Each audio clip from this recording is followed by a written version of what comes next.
every single day. People want to connect with someone who... Self-expression is life. It is the challenge. It's a challenge of life. You can't get mad at other people for not seeing your vision. It was all about a grind. Like I said, I was selling CDs, DVDs, and clothes out the trunk of my Whatever car. it takes. This is for the people. Don't forget that. Welcome back to the Hustle Chronicles podcast. I'm here with Jimmie Meece, the president of America's Swimming Pool. Jimmie, thanks so much for coming. If you don't mind just starting off, explaining who you are, what you do, and all about your company. Yeah, absolutely. First of all, thank you, Zach, for inviting me to be a part of your podcast. And again, my name's Jimmie Meece. I'm the brand president of America's Swimming Pool Company. And I have been in this role for about 11 months now. But prior to that, I was vice president of operations for approximately 13 years. So I've been in the franchise system for a while, and actually even before that, I was a franchisee. I was the first franchisee in the system. And so I've been a part of the company now really for 18 years, and operated a franchise from 2005 to 2010 in a little town called Clemson, South Carolina, which is where I'm from. And yeah, just it's been an incredible journey. I love it. So being the first franchisee, I'm sure that gave you a lot of experience for then being part of the franchisor side. What did you take? What were like the big learning lessons that you learned as a franchisee? That's a great question. I think for me, small business is so difficult. And so things that I think I learned as a franchisee to help me navigate the difficulties, understanding early on that you can't make everyone happy. So as you think about your customer base, there's always going to be some folks that you just can't, aren't going to be able to make them happy with whatever the service that you provided them, right? So I think early on I learned that. I also found that for the most part, most of the customers were incredibly supportive and thankful for the service that they were providing you. And, those are the customers that, as a small business owner, I think you're seeking, the ones that are going to appreciate the services and pay you for those services. And so, but that's a couple of the things. And then really the third thing I think as being a franchisee, and especially now, being on the corporate side, the franchisor, and training new franchisees as they come into our system. I think for me, just kind of looking back at those days, it's a work ethic if you go into a franchise system, there's a model in place, and you're following that model, and that's the whole. That's one of the benefits of going into franchising is you've got that model that's created, no need to reinvent the wheel. But one of the things that I've found in my years now as a franchisee and franchising in general is one of the things that you can't really teach someone is the work ethic side of it, right? Yeah. And so, there's the reality that 50% of small businesses fail. It's interesting because it kind of falls in line with the divorce rate in the country. If you kind of look at those numbers, being married's hard. And so, I've been married for 23 years now, and it's wonderful, but it's also incredibly difficult at the same time. And I do not know what you're talking about. Yeah, I'm gonna get myself in trouble if my wife sees this, but yeah, same thing in small business ownership, right? I think it's incredibly difficult to start your business, whether you're starting it from scratch or you're buying an existing business, right? Someone's built it up, but you see the value and you buy that business and you go into it. Either way, they both have their own challenges. The only way you're going to really overcome those challenges is having a work ethic. Yep. And some people have it and some people don't. And that may sound like common sense, but that's really kind of what I've looked at over the years. I've always, and where work ethic comes from, I don't know. People will say different things. You're born with it. It's ingrained in you as you're growing up, or you're passionate about being successful in whatever it is that you're doing. And so I don't know where that comes from, but I know from a franchising standpoint, we can't teach it. And so I think that's really one of the things that I've taken from my time as a franchisee to now as a franchisor, as we're training our franchisees as they come in, whether it's a brand new franchisee or a franchisee that's been in our system for quite some time. From a continuing education standpoint, the ones that really are successful and overachieve and do outstanding are the ones that, frankly, sure, they follow our model, absolutely, and they're great communicators, all those different kinds of things that we could go down a checklist. But work ethic is always the one that seems to be the main one. So long-winded answer, but yeah, I've learned a lot. I've learned a lot over the years as being a franchisee and now in franchising. So after you made the step from, first franchisee to selling your franchise, what was going through your head? Why did you decide to make that jump to then, be the VP of operations? Another great question. So yeah, I mean, as I think back on that, what was interesting was, I was ready to move on to another business. And so that was the reason why I wanted to sell my ASP franchise at the time. I wasn't 100% sure what that was. My dad had owned a heating and air business years ago, even before this, and had sold it a few years before this point. So there was a part of me, and I kind of grew up in the heating and air world, so there was a part of me thinking, do I sell my franchise and maybe go and start a heating and air company and take some of the things that I've learned as at that time, an ASP franchisee? But I wasn't really sure what I wanted to do. And our founder, Stuart Vernon, he approached me, knew that I was wanting to sell, and he said, hey, our company's growing, and we need a vice president of operations. At that time, I think we were maybe 32, 33 franchisees, right? And so it was kind of that point where the support staff within franchising needed to begin to grow. So I really believed in Stuart. I believed in his vision. Obviously, I did, to the point to where I stopped a job that paid me every 2 weeks with benefits to start a swimming pool cleaning business, with 3 small children and a new mortgage and all those. That's a whole other story and podcast probably. Another bucket for sure. But the point I would make is, to answer your question, I believed in him. I believed in his vision for the company, where it was going. Plus I loved it. I wasn't leaving the business because I didn't love what I was doing. I think I was looking for a new challenge. Relatively small market. In fact, it's the smallest market in our, within our franchise system. We have 1,300 pools, which, we will not sell a territory unless there's at least 3,000 pools. Wow. And so I had 1,300 pools to market to. And I think for me, it was one of those things where I knew I would either need to potentially move, to expand, a larger city, those kind of things. All that to say, I love the company. I believed in Stuart. And so that's really the big thing that more or less motivated me to stay with ASP, but not as a franchisee, but as a franchisor. During that time, I just kind of, I had to go through the ropes, so to speak, from a franchisor perspective. I did technical support. I did the pool school training. I did, the QuickBooks training, the parts of the marketing until we brought on a marketing manager. Really kind of like a small business owner. You wear all the hats when you first launch the business. Yep. And so at that point in time, our franchise support staff was really just, me, Stuart, Tom, his partner at the time.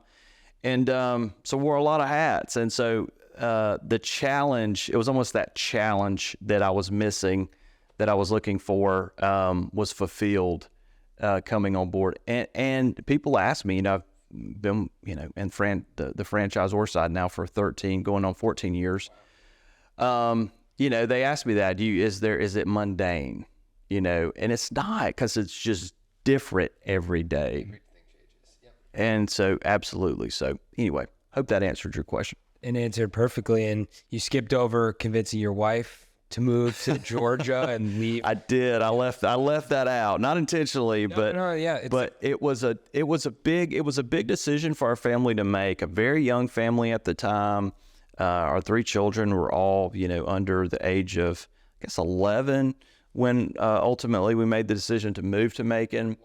Wow. But Stuart gave me some time. I worked, again, my hometown was Clemson, South Carolina. Even when I came on board at corporate, there was a transition of selling my franchise at that time. He knew that. So I needed to stay there and make sure there was a successful, transition to new ownership. But yeah, so ultimately though, to really grow with the business, I knew, my wife Megan knew that we needed to move to Macon, which is where our corporate office is. So we moved 3 hours south to the middle of Georgia. And frankly, I've just loved every minute of it. We've adopted Macon. It's our new home. And so, it was a lot of prayer and a lot of conversations, but we knew it was the right decision. So it's amazing. So in 2018, American Swimming Pools gets acquired by Authority Brands.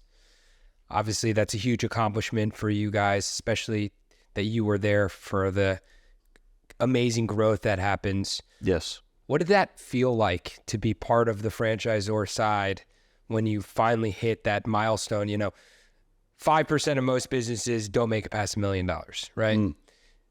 Yeah. The percentage of actual franchise systems that it gets acquired by a private equity firm, I don't even know the number, but I bet it's, less than 1%, minimal. Right? It's minimal. What did that feel like? Do you remember? I do. A range of emotions. Excitement, for sure. Nervousness, kind of an unknown, because okay, now we're going into under a parent company under the umbrella of Authority Brands. I think we were the 3rd brand brought on at that point in time, and lots of transitioning, meeting of new people. Going through the whole shared services approach, which is the benefit of coming under Authority Brands for us, one of the many benefits. But yeah, a range of emotions. And I think what I remember most about that, just going back, was just from a leadership perspective. Again, to Stuart, he still is such a great leader and communicator. And he was so careful communicating to not only the franchise, the corporate staff, but also our franchisees, because there was, I would say probably there was more anxiety with our franchisees. Absolutely. Like, what's happening? We've had such a good thing going, what are you doing? And there was some of that as we were going down that road, but Stuart did a fantastic job of communicating to our franchisees. I remember making, and this is maybe more than you want to know, I remember making one-on-one phone calls to our franchisees and just letting them know this is going to be a great thing. This is going to be something that ultimately you're going to be proud that ASP was purchased and brought in under the Authority Brands umbrella. And there's going to be a lot of synergies and benefits in regards to being a part of something bigger. And so very similar to the franchising concept, right? You're able to come in and communicate with peers. Now we, as a franchisee in the pool business, but now we have the same opportunities to communicate with, other service brands. Yep. We're at the convention, our annual convention right now in Orlando. And so seeing that, all over the floor down in the convention center. So again, for me, it was a lot of emotions, but ultimately it was a positive experience. And I know that that's something to be thankful for, because sometimes it's not. Sometimes there can be other, barriers and just concerns. But anyway, ASP, we had a pretty successful transition into Authority Brands. It's amazing. Yeah, we just went through that, obviously. Absolutely. And, so as you're talking, I remember, not only have I been, there's been employees that have been with me for 10 plus years. Right. They're like, why are we doing this? Right. Everything was great. Right. And I was trying to explain to them, I'm not going anywhere. Yes. Being a great leader means you have to be okay with change and you have to lead from behind. And it's, just now we have incredible benefits. We have such an amazing support system behind us. Absolutely. When things go wrong, it's not just me and my brother. We have a whole team that can help us out. So that's right. It's pretty incredible, right? So Now, fast forward to 2023. Yeah. Stewart steps down. Well, he transitions to another role. We actually talked to Rob Palmer yesterday. Oh, awesome. Yeah, Rob's great. And he was talking all about how incredible Stewart's been. Yes. He's now in charge of emerging brands and the incubator part of Authority Brands, which is really cool. But now you get this opportunity to be the president of, I think, the largest franchise system in Authority Brands. Yeah, I think we're technically maybe third. So I don't want to. I'll take it. We'll give you a number. I'll take give you it. a number. Well, I'll take it. I think technically we're third. I will say that the past couple of years we have had the highest attendance rate to our convention. Our franchisees, I think, buy into our culture, and that's really the word culture. I mean, we have a family atmosphere. We've had it, from the time we were 5 franchisees, 50, 100, and now 135, and everybody just. I think that's the important part of it as they come in. But yeah, I mean, I think now the transition, to kind of get back to your question, the transition to president, it's been interesting. It's been challenging, incredibly challenging. But I think Stewart really prepared me over the years to ultimately, even though I didn't see it years ago, because he's younger than I am. I just always, there was some thoughts of, he's just going to do this forever, and we're just going to continue to grow. But I think with Authority Brands, right, that transaction that we just talked about, I think it opened up some doors for many people, and I'm one of those people. And I think because of his opportunity to go into emerging brands and to share some of the things that he was able to do with ASP and help our brand grow to the point it is today, he's going to do those exact same things for Liquid Lawn, Rob, and what's happening there, and of course Color World and Wolfies. And so for me though, yeah, I felt prepared coming into it. I was already doing a lot of the behind the scenes kind of things that I think a president would do anyway. He gave me a lot of autonomy to do that, a very long leash to make mistakes. He wanted me to do things and make mistakes and learn from them. And so he's a great mentor over the years. So I would say that it absolutely was a challenge, but I also came into it, I was set up for success. And I'm thankful to him for that. And also Tom Swift, who was his partner in ASP and the COO of ASP for 15 years before he became the president of Mosquito Squad. Oh, I didn't. And he's now, so Tom Swift was Stewart's business partner with ASP. Wow. And he was he was the chief operating officer for ASP for 15 years or so, until I think 3 or 4 years ago, there was an opportunity for him to become a president of Mosquito Squad as they were going through some transitioning. And now, just recently, Tom has been moved into an executive vice president role as Stewart, and Tom is now over all the outdoor brands within Authority Brands, which includes ASP. So it's kind of full circle for Tom, and we're happy to have him back and just his leadership there, and also the Duty Calls brand, the Mosquito Squad brand, obviously, and Monster Tree Service. And so anyway, I went down some rabbit trails there. No, it's really important. Yeah. When I hear this, I think of, first of all, you're so humble. And, doing my due diligence to get ready for this podcast, it's like everyone has such nice things to say about you. Then I'm downstairs in the convention. Roger can attest, every time I saw someone with the ASP shirt on, I'm like, oh, I'm about to interview Jimmie. Oh, cool. And everyone has such nice things to say. And you can't buy respect, right? Yeah. You have to earn respect. And there's a reason that you were the front runner, right, for being the president of the company, is because everyone respects you. You have so much experience, and they know that you're going to not only continue to help them grow, but, there's the trajectory of the next couple of years is going to be incredible. Absolutely. First of all, thank you for that. I appreciate that. It's really, that's really kind. I do think that for me, having been a franchisee, I operate as a franchisor with the franchisee's best interests in mind every day, and I think that reverberates probably through some of the comments that you had. Now, not to say that you wouldn't come across a franchisee that would have, some type of maybe not quite as positive with me, but that's life. And but I do try to lead that way. Humility is a good word. I think we could all be more humble for sure. And I think for me, really kind of one of my philosophies or themes or whatever goals is to try to be very like a servant's mind. Trying to always look and see what can I do for other people. And I've just found, over the years, especially as I've grown in this leadership position, a big part of that is listening. And so I feel like there was a time where I wasn't a very good listener. Yeah. And I could still improve in some ways there, but I have become a much better listener, and that's important.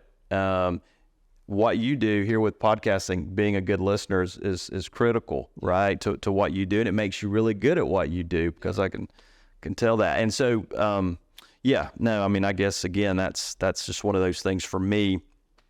I pride myself on. And it's good to hear some of our franchisees have had some good things to say about me. Makes me feel good. So I know you have big plans. We talked about it before starting, but 100 plus franchisees right now. Where are you guys looking to expand? Where is there areas of opportunity? Do you mind just touching on that? Yeah, absolutely. So, I think for us, we still have a great deal of white space or available territories in Florida. Lots of pools there, more pools there than any other state. We still have a lot of space in Texas as well, Southwest. Where we've seen the most recent growth, surprisingly, I guess maybe for some, just in regards to the seasonality part of it, but the Northeast. And so we're continuing to grow up into the Northeast, and the weather, it's not like Orlando, Florida year round, but people still have pools there, and they still have a summertime. And so, surprisingly, we have seen growth there. We have seen a lot of success with our franchisees that have launched up there. It's just understanding, and it's like this, whether you're a franchisee in Florida or Texas or Iowa or New Jersey, or Alaska for that matter, it's just understanding your market. Yep. And so we do have white space. I think we're continuing to move north. It's funny, we just recently closed on our first Minnesota franchise, Minneapolis. So we'll have an ASP Minneapolis that'll launch Q1 of 2024. We also just closed on our first Kentucky franchise. So now that takes us up to 27 states that we're currently in. And real excited about continuing to expand our footprint into other states. Yeah, and I'm in Connecticut Northeast. After selling my company, that was the thing that I really wanted to do. I've always wanted to have my own pool. Yeah. Obviously, I looked to see if ASP was in Connecticut. Yes. Soon enough, right?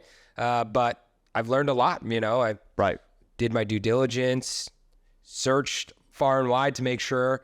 And I think you're spot on. The opportunity there, the company that I ended up choosing, which they're going to start soon. Yeah.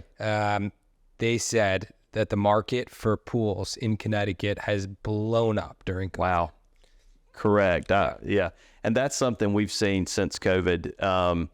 It was one of those things where people were afraid to travel, or couldn't travel for a period of time, right? And so, so we saw that. I think the service industry in general really saw this surge of demand as people, decided to spend money in their house, in their backyards. If they had swimming pools, hey, let's renovate, let's add a water slide, let's add some, a waterfall feature or whatever it may be. And also for those in our company that build pools, huge demand for, hey, let's put a hole in our backyard, and fill it with water. And so lots of that over the past few years. But of course, with some of the economic headwinds now, interest rates, not as much. Exactly. We're seeing that to almost go back to a normal level of, say, pre-COVID 2019.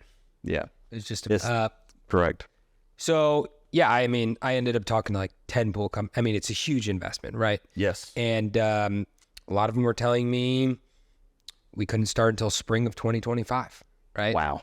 Yeah. That's how huge of demand it is. The company that we ended up choosing, they said they've built 100 pools this year. Wow. It's a lot of pools. It's a lot of pools, right? And for junk luggers, you know, New York City average ticket, probably about $700. Obviously, we do larger commercial jobs, but when you're talking about residential, I know you recently are starting to get in the construction business, right? That's correct. Yeah. So do you mind just talking about like what made you guys go from the maintenance cleaning aspect to going, you know, all in on customers that are going to make a huge investment? Absolutely. And it is a huge investment. I mean, it's a lot of money. It's expensive to build a pool, you know? And so we're aware of that, but we also see that as an opportunity. Yeah, I'll take a step back. You know, if you look at our business model over the last 20 years, really, since Stewart started in 2002, it was always centered around weekly pool cleaning. Yeah. It's the recurring revenue that we see from that, obviously being in the customer's backyard weekly. And so we're cleaning those pools, and that's the revenue that we see that comes in.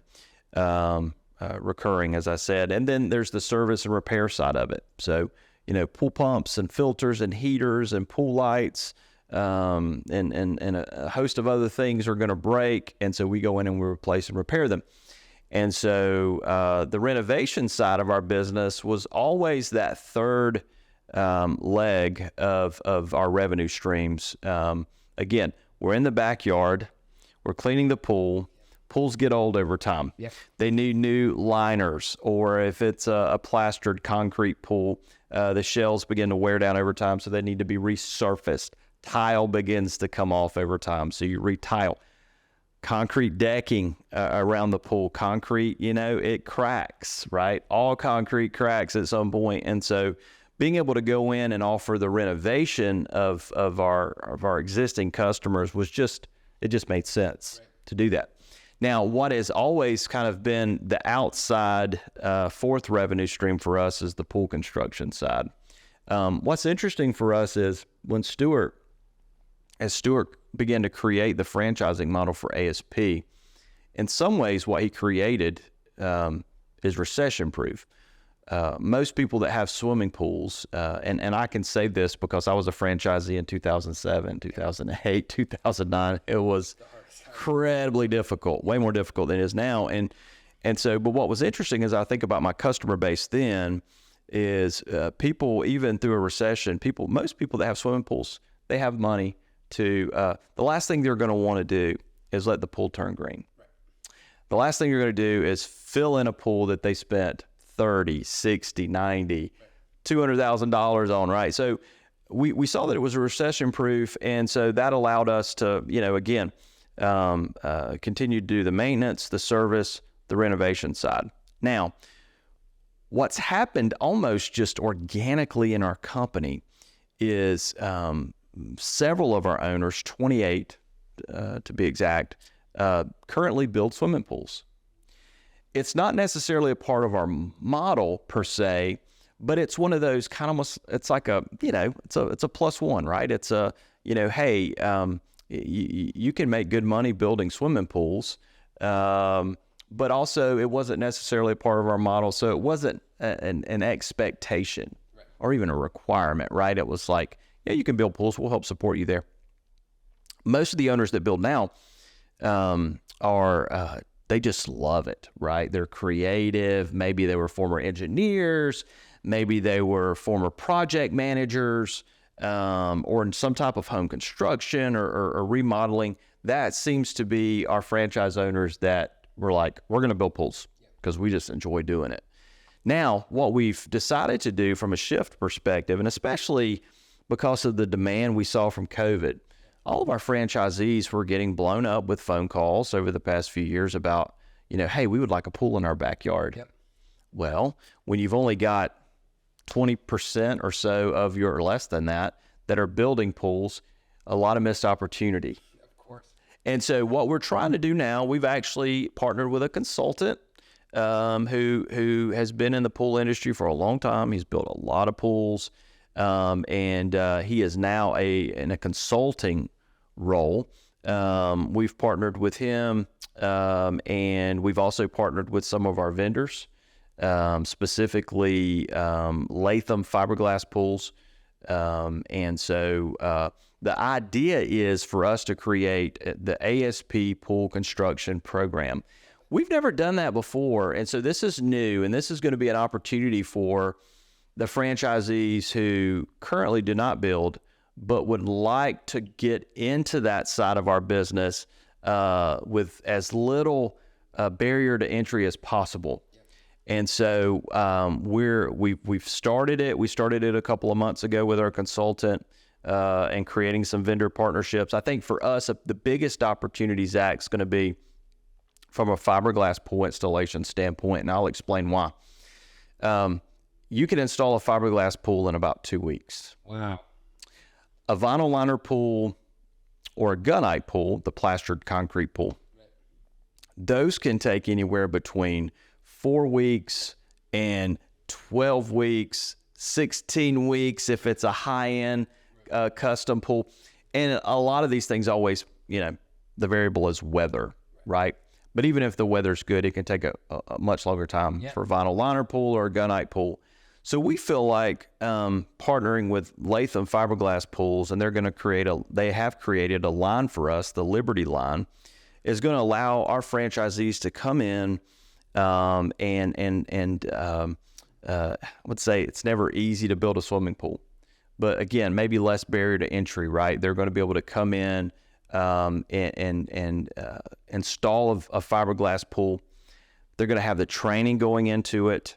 In fact, we're going to have multiple regional trainings across the country. Latham has multiple training sites where literally our franchisees will be able to go on site and see a fiberglass pool installed within a couple of days. And then from there, as they go and sell their first two fiberglass pools, our partnership with Latham, they're going to send out one of their engineers to each one their first two pools, fiberglass pools that they install.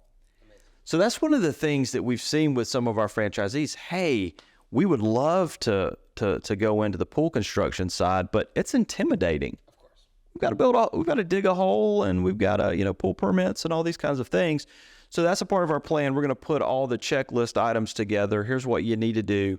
Here are the keys to success in building a pool and making money doing it. But the biggest thing has always been, I just don't feel who's going to be there to help us. I'm just real worried about. Well, so we feel like that. Hey, look. Not only the first pool that you install, but the second pool you install, we're going to have somebody there with you until it's done. And then that way, that gives them some confidence that they need to be able to take on something that adds a new revenue stream and allows them to make more money. So we're excited about it. We're going to announce it officially at our convention. Our day is tomorrow when we're all together. And so I'm really excited about announcing that and explaining more about it. So anyway, yeah. It's awesome. Well, by the time this airs, all your franchisees will know, and then they'll get to watch this video and see how excited you are. This reminds me a lot of what happened with junk luggers. Awesome. People got into the junk removal business, right? But then all of a sudden we're like, there's such a huge opportunity with Remix Market, our secondhand store. People are like, now we're talking about real estate. Now we're talking about selling items, merchandising, right? Retail stores. And, now it's become to the point where some people might even be more excited about the Remix Market aspect than the junk lugger aspect. So sure, no one likes change, right? But you saw an opportunity, and, with change becomes opportunity. And I know that you mentioned that your goal in the next couple of years is 1/3 of all your franchisees are also doing construction. Yes. I think it's an amazing opportunity for anyone that's part of the system, at least to have the option, right? And then right, as more experience happens, more mistakes happen, hopefully not expensive ones, but they'll be able to get more comfortable with it. And that'll just create such a great environment and experience for everyone to grow together. So I'm really excited to see. And Yeah. a lot of our viewers Yeah. are in the Northeast, right? So Yeah. you never know. Right. We'll have some new franchisees from the Northeast that will see so. this. Hope so. Speaking of franchisees, like, what are you looking for? You know, coming from such an established franchise system, we talked about a lot of different aspects, being hardworking. What would you recommend to someone who is thinking to themselves, like, I'm done working a 9 to 5 and I want to make a jump to work, you know, being a franchise owner, being an entrepreneur with ASP? Yeah. Wow, there's so many different roads I could go down to answer that question. You know, I will just share maybe more of my story. You know, I think for me, it's one of those things where, as I look back, as I ultimately became a franchisee, working the 9 to 5, and really for me, it was more of not being able to have more control over my financial picture. And so I knew that there was I had a ceiling working for someone else. And so, at least in the profession that I was in at the time. And so I think for me, it became almost more of a challenging, hey, you know, I want to take advantage of this opportunity to go and start my own business and you know, and provide more for my family and just have more control. At least I felt like I would have more control being able to do the things that I wanted to do to provide for my family the way that I think everybody wants to provide for their family. So, you know, as I think of someone that may be interested in, you know, leaving corporate America or just working for whoever, I think it's got to be something that you have I'm a believer in, like, you know, going with your gut. And I think you either have a feeling or a draw to go and operate your own business, or you don't. And if you don't, that's okay. But if you do, I think it's just being willing to take that first step and knowing that, you know, there's going to be risk, but also, you know, greater the risk, greater the reward. I think there's a lot of truth in that. And, you know, so again, from an advice standpoint, going into franchising, whether it's buying an ASP franchise, which we would love to continue to add to our footprint and our family, or any other franchising concept, that there's something that's attractive to you, that you maybe Junk Luggers, right? Or Mosquito Squad, or 1 Hour Heating and Air. I think those are the kind of things that, as you begin to look, okay, I want to operate my own business. What can you do to put yourself in the best position to be successful in that venture? And I think the franchising world is the answer to that. I really do. I've lived it. And so I think that would be the encouragement that I would provide. Hey, if you're looking at going and starting a business, having more control over your financial situation, for me, I would recommend looking at franchising first, and then, you know, finding your niche, understanding your market. There's lots of different variables that we could talk about there, but that's the advice that I would provide. I love it. One last question I got to ask. Okay. You know, you have 3 kids. You Yes. first made this jump when they were really young. I have a 3-year-old daughter, 4-month son. Awesome. How do you balance it all, right? You've talked about a lot of things. We haven't stopped talking about your growth in the entrepreneurship world in the last decade. Yeah. You know, I know you have a lot of different extracurricular activities with your community. Like, how do you feel like you've done such a good job? Because, like, I'm sure people are gonna feel this in the video, but you're so calm, you're so consistent, right? Like, what would you recommend to people that want to be an entrepreneur, but also want to make sure their family comes first? I think that's the answer. Family first. I do think there's a balance. There's a balance, right? I mean, you've got to put the time in at work. Yep. And that frankly is just putting family first, right? I mean, you've got to provide for your family. That's a part of it, and that's what a parent needs to do. And so you can't neglect work. And so, but again, there's this fine balance that you develop over time. You know, I wish I had a secret recipe to give you on that. I think the biggest thing is just being grounded. You know, I think for me, it's you know, it's just a matter of just. In fact, I came from our general session, main authority brand session, where our CEO Craig Donaldson was speaking, and a part of his theme was, you know, keeping the main thing the main thing. Yep. And I love that, right? Because that's just it. You're gonna have good days, you're gonna have bad days, but I think it's just being, you know, finding that balance of knowing, okay, this isn't the end of the world. You know, there's been many days where it's like, you know what? That's going to be here tomorrow. Yep. I need to go home. Yep. And I need to be present at home. And I need to be a husband. And I need to be a father. But yeah, even all the way back to the early days when they were little and I was a franchisee, that was really hard. But I made the time. And I think this was the beauty of working for myself. Yeah. I didn't have to ask off.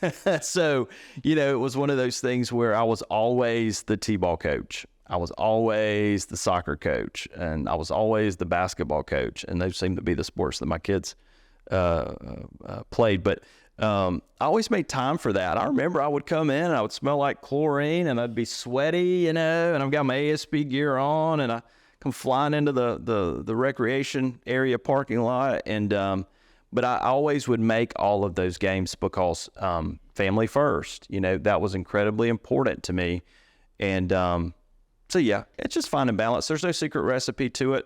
I think you've got to find that for yourself. I love it. If you could have a billboard anywhere in the world, what would it say and why?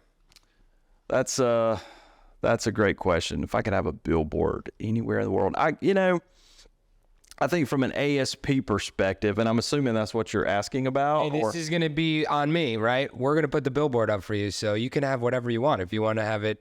Okay. If you want to have an advertisement or whatever, you know, whatever you feel like would be a great message. Yeah. Okay, I'm with you. So it doesn't necessarily have to be ASP. Okay.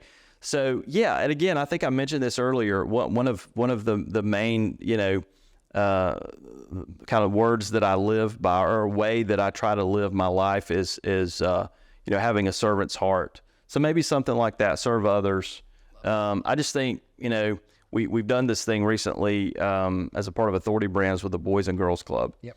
And had a work day yesterday. And I think, you know, those are the kind of things that are just incredibly important. But regardless of what it is, I think being able to give back, whether it's in your community, to your staff, you know, I think that's really one of the things for me that I try to do with our corporate staff, our support staff, our franchisees.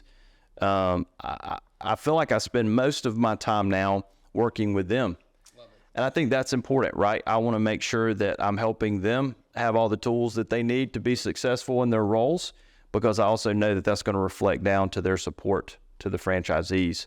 And it's just all about having a servant's heart, a servant's mind. So probably something like that. I'm sorry, I couldn't come up with anything cool like, you know, Nike, just do it, or anything cool like that, you know, but and I'm not a marketing person at all. I've got smarter people around me to do the marketing side of things, but that's a great question.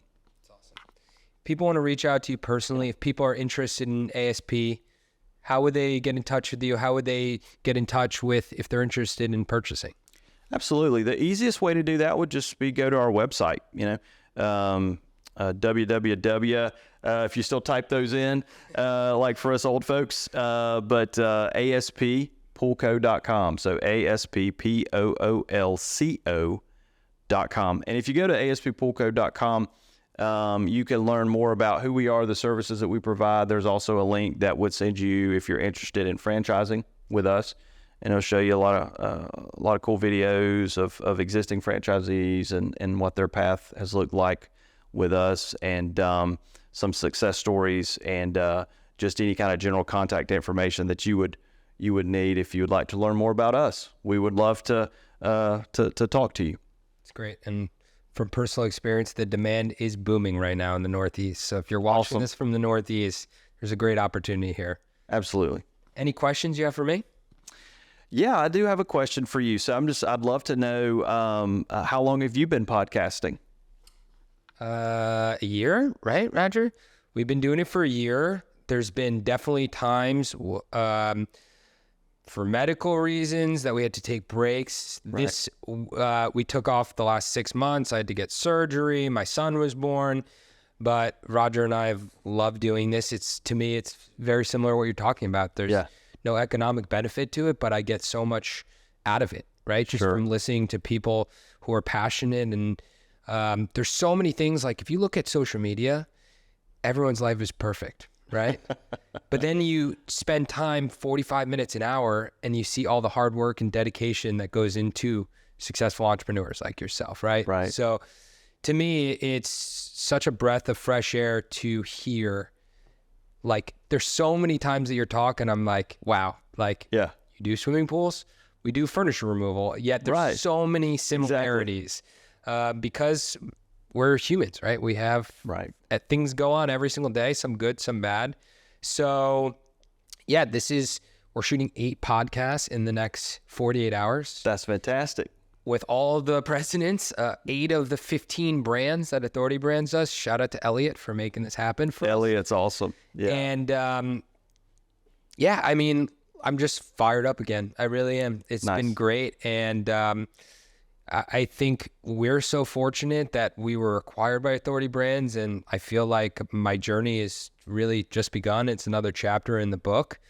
So yeah, I'm so grateful that you came on, and I'm excited to watch your journey as the president. Yeah, absolutely. Thank you. I love the idea of the podcast. So I love what you're doing.